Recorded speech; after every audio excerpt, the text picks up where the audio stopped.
Welcome back. Today I had the chance to sit down exclusively with one of the two richest men in the world, billionaire Carlos Slim.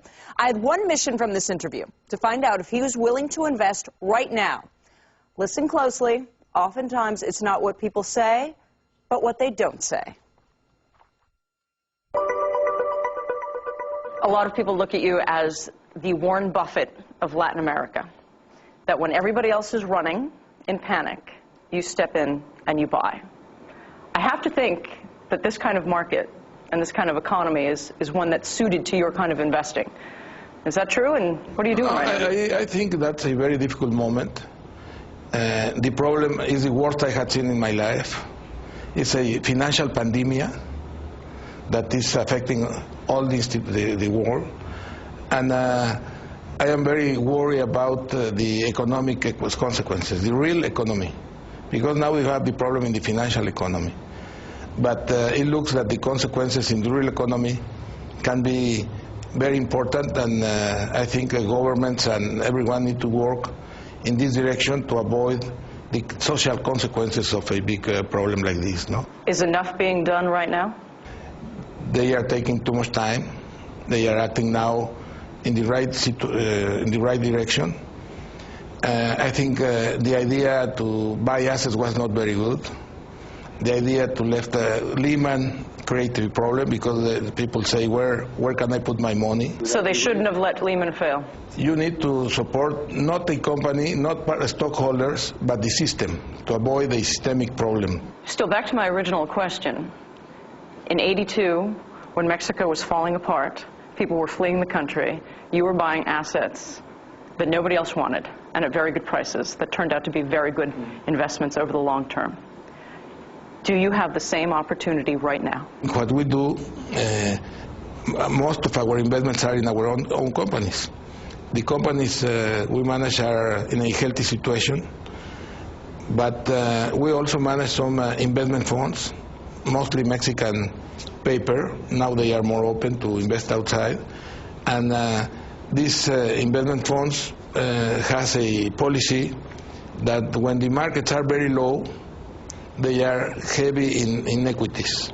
And when the markets are very high, doesn't matter that it go higher, the position of equities is very low. Let's say 35 or 40% in equities, and when the market is very low, they go 70 or 80% in equities. That's why they have moved in these parameters in some way. And have they been doing that as a result of the decline? No, now they are liquid. They are with a low position in equities, 40%, something like that. And by sure in the next years and months, especially in the next months, or maybe in the next 2 years, we'll have a higher position in equities. You notice he never said yes. Yeah, he never said yes. He wouldn't say no, I'm not, but he would never go into over and over again. Warren Buffett says he's buying right now.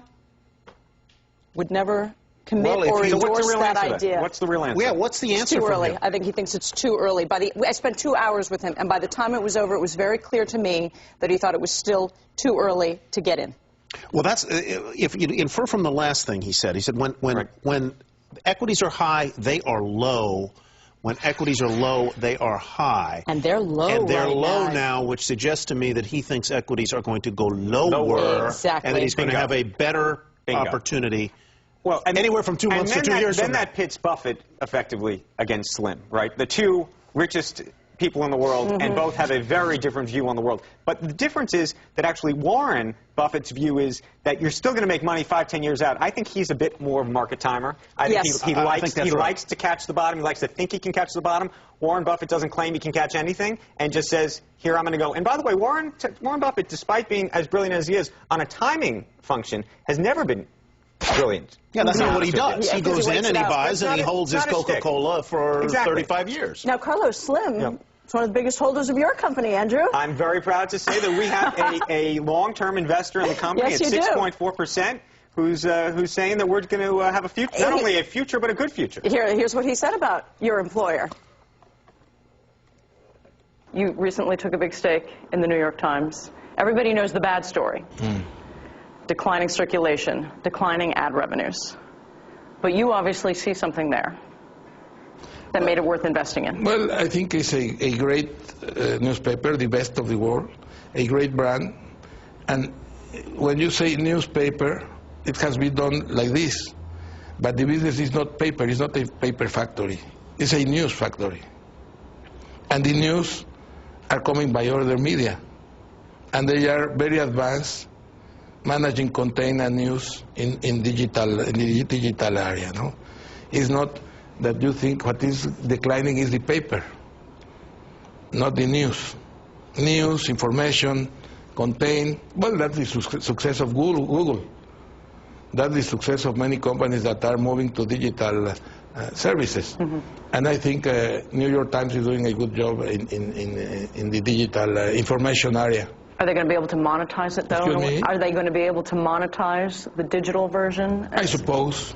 Well, it's a challenge. And it's a special challenge in this situation because it's not a normal situation. It's a difficult situation. There he's talking about the economy and the credit crisis. He's very worried about the economy. Right. But you see, you work at a news factory. I do work at a news factory. But you know what? For two things. He's endorsing it, and if you look at the price, and listen, I'm not an insider, and I don't want to be telling you to go out and buy the stock, but we're at $9.72. That's what the stock is trading at today. Puts us at a market cap of $1.4 billion. I can tell you digital companies that make less revenue than we do, that have a higher multiple. So you can do the math yourself, and at some point, this thing has to turn. Do you ever go home and tell your folks, I'm just really a factory hand, I work in a factory?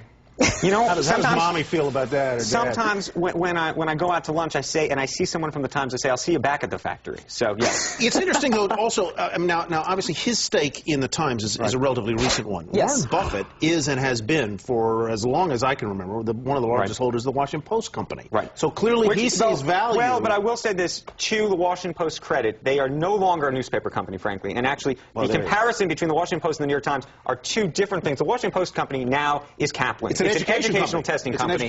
And it's a great business at that. But you know, when you compare the two, it's an apple and an orange. Yeah, just spent some money with Kaplan, by the way, for my son. Oh, so, did you? Yeah, they're expensive. They're expensive. They're very, very expensive. Mr. Buffett got a little bit of that money, I guess you would have to say.